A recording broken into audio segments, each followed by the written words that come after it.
చాలా స్పెషల్ కదా! ఎవరు? నేనా? నాలో ఏం స్పెషల్ ఉంది? నేను నీలా కాదు. నువ్వు ఎప్పుడూ కళ్ళ ముందే ఉంటావు. చుట్టాలొచ్చినా, పండుగలొచ్చినా నిన్నే ఉపయోగిస్తారు. ఎంతో జాగ్రత్తగా చూసుకుంటారు. అందుకే ఎంతైనా నువ్వు స్పెషల్. అవునా?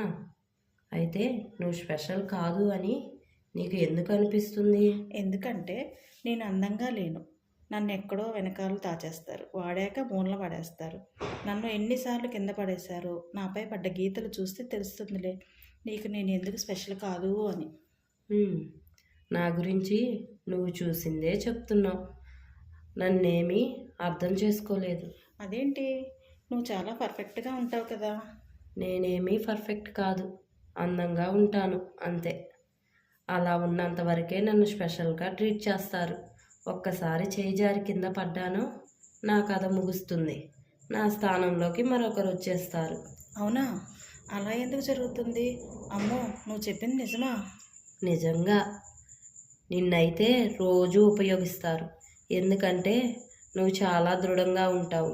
నిన్ను జాగ్రత్తగా చూసుకోవాల్సిన అవసరమూ లేదు. నువ్వు పగిలిపోతావు, దూరం అయిపోతావు అనే భయం కూడా ఉండదు. అలా చూస్తే నువ్వే స్పెషల్ కదా. అంటే మనిద్దరం స్పెషలే అన్నమాట. అవును. ప్రతి ఒక్కరూ కొన్నింట్లో బెస్ట్, కొన్నింట్లో కాదు. అయినా అన్నింట్లో పర్ఫెక్ట్గా ఉండటం ఎవరి తరం కాదు. Yes, we are perfect.